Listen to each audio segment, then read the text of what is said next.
George Washington's life began on February 22, 1732, at his family's plantation on Pope's Creek in Westmoreland County, Virginia. Born to Augustine and Mary Ball Washington, George was the eldest son of their 6 children. Augustine, a leading planter in the area, served as a justice of the county court.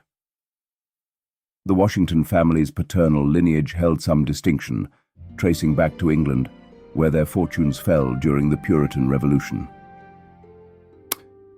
George's grandfather, John Washington, migrated to Virginia in 1657, and their ancestral home at Sulgrave, Northamptonshire, is maintained today as a Washington memorial. George's early years were shaped by irregular schooling, between the ages of 7 and 15. His education, though fragmented, focused on practical subjects like mathematics, surveying, geography, and perhaps a bit of Latin. His father's early death when George was just 11 would profoundly impact his life, leaving him with his mother to manage the family's growing estate. Though Washington lacked formal education, his skills as a surveyor laid the foundation for his eventual leadership in military and political spheres. At just 16, George began working as a surveyor for Lord Fairfax, navigating the rugged terrain of the Virginia wilderness. These experiences hardened his resolve and sharpened his sense of independence. Soon, Washington's ambitions led him into the military, where he played a pivotal role in the French and Indian War. In this conflict, Washington gained valuable experience, but also encountered his first taste of failure, such as the defeat at Fort Necessity. Yet these moments of adversity shaped his ability to lead. By the age of 26, George's life took a more settled turn when he married Martha Custis, a wealthy widow. Together, they moved to the expansive Mount Vernon estate, where George became a prominent landowner and farmer.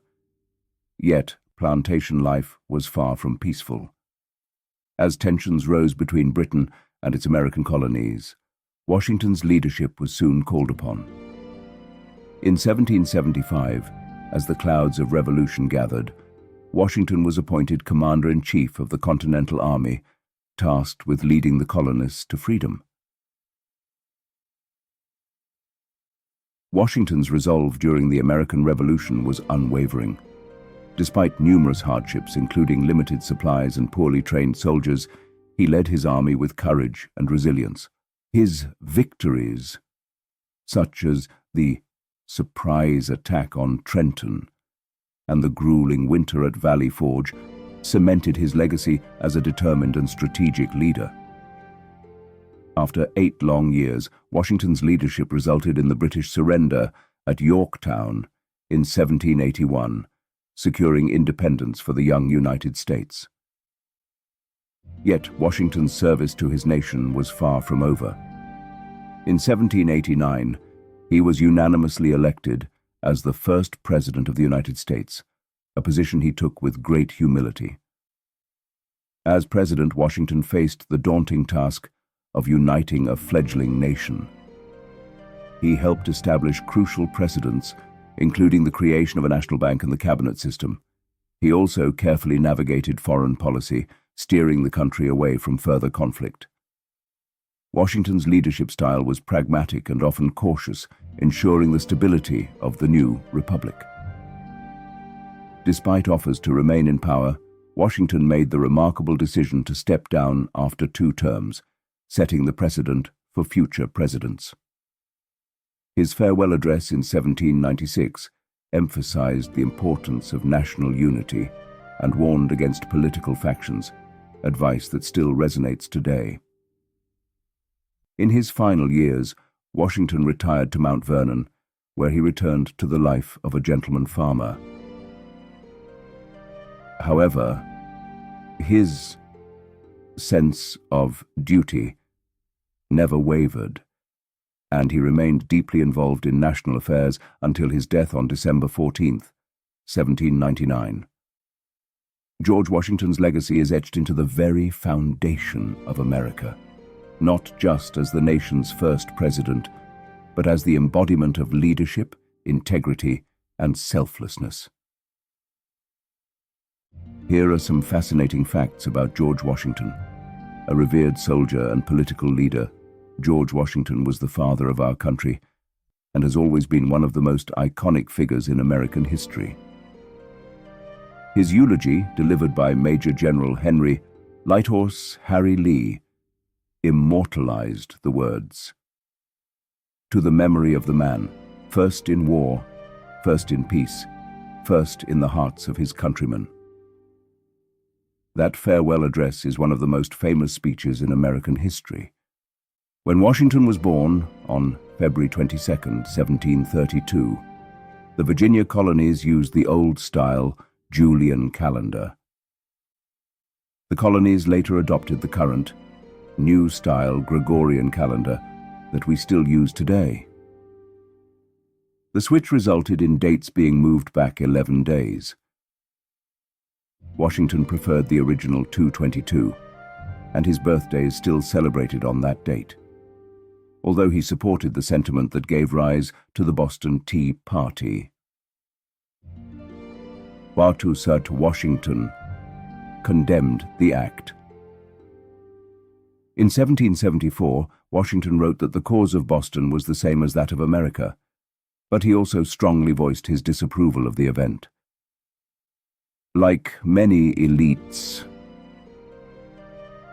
Washington held that private property rights were paramount, so he viewed the action of the rebels as an act of vandalism rather than a patriotic statement.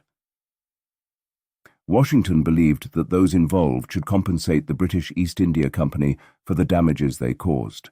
Washington led troops in numerous military engagements, but despite commanding several well-known victories, he lost more battles than he won during the Revolutionary War. In the French and Indian War, Washington had 2 horses shot out from under him and received 4 bullet holes in his coat, as well as 1 in his hat. This perceived immunity to bullets led one Indian chief to remark that some higher power must be guiding his life. During the nation's bicentennial, Washington was posthumously promoted to General of the Armies of the United States, the highest rank in the U.S. military. A 2012 poll conducted in Great Britain ranked Washington, not Napoleon, as the British Empire's greatest military adversary. Although he made some battlefield blunders, Washington provided the leadership that was required to hold the Continental Army together for the 8 years it took to achieve victory. The only president to unanimously receive all electoral votes, Washington never actually ran for president.